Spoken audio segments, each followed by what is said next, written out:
Got the mask too. No, sir. Yeah. I'm gonna hit you with a little bit of. You're like, okay, finally I'll let y'all in. Finally my conscience spoke up. Like, Oh, the cops going now? okay, to your house. No, you did not. Are you giving us shelter? Yeah. We're okay here? Yeah, you are. Is everybody in this house okay here? We appreciate you, bro. Thank you. If we were to sleep here, is that okay with you? Yeah, as long as it's Thank you so much. God bless you. Get on the news and tell them I said that. I mean, it's my house, it's my community's house, and you can stay here as long as you need to because they will not let you leave. What did they do to your house? They shot tear gas through the window.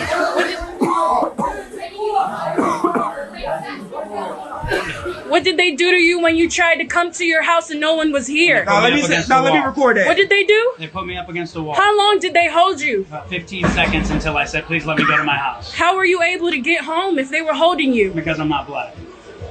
I heard a huge bang and there was just a sea of people and clubs flying, and it was just, all I could think of was just a wave tsunami of people, as I keep using it, a tornado.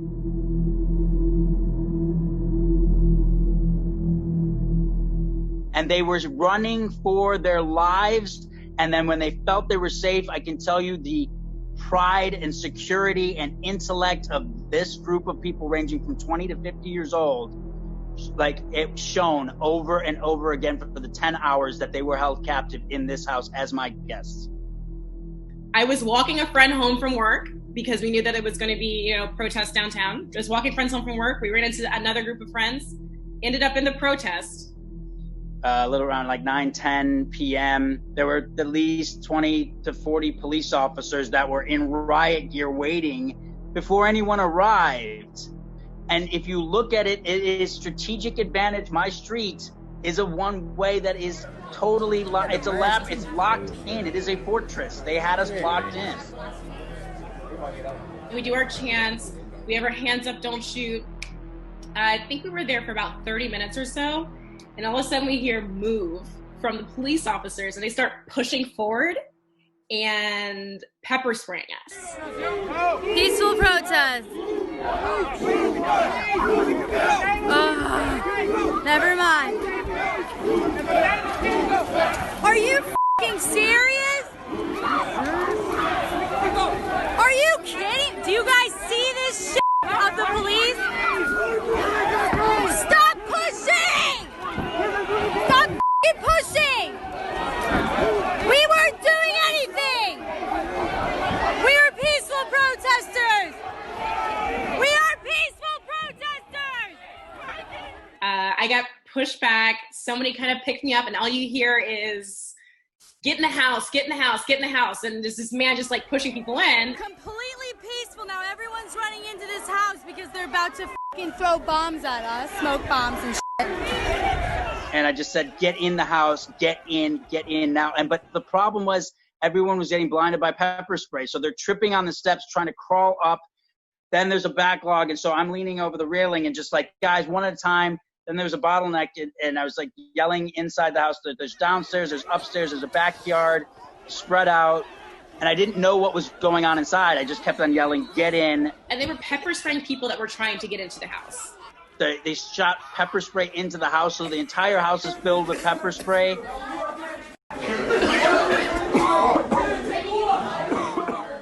People were screaming, crying, looking out the window, waiting if they were coming in. The police were like baiting them and like basically heckling them through the window.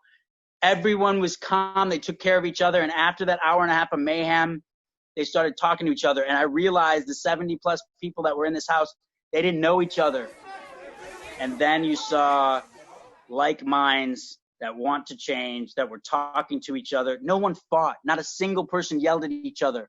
Not a single person in a hostile environment to coordinate. They all delegated to each other and self-managed beautifully. We made the pack at 12:30. No one was going to leave until curfew because the minute they stepped outside, they were going to get arrested. At some point, the police officers were trying to get Rahul to convince everybody to leave the home. And they kind of had like the police officers kind of sneak off and kind of dissipate to maybe one or two people. And they were just hiding in the back. But they also had giant buses on both ends of the streets ready to arrest everybody that got out of the house. They even had ploy people come up and say, I'm a protester, let me in. They even said, hey, listen, did someone call 911? What'd you say? What's your name, sir? I do not need medical attention. What's your No name, one sir? needs medical attention. In fact, I have first aid training and what's the address? We had called a lawyer to come to the house to see if they could help us figure out what would happen if we left the house. What are our rights when we leave at 6 a.m.? No, I can, actually. So just let the pizza guy through, please, because are you guys hungry? Yes! The lawyer had to bring the pizza from the end of the alley to the backyard, past the pizzas over his fence to bring us pizza. We tried to get him in the front of the house and the back of the house. We couldn't get him in.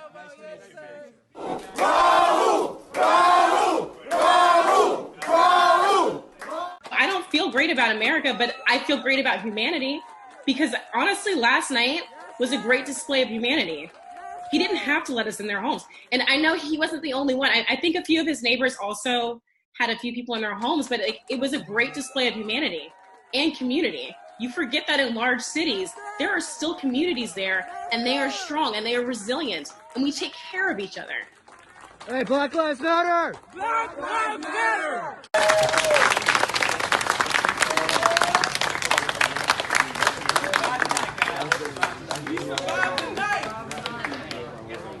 Get some rest, talk to each other, all right? Make sure you take care of that mental health, strength, so you can go out there and continue to rise peacefully with intelligence and make a solid argument, all right? Love you guys.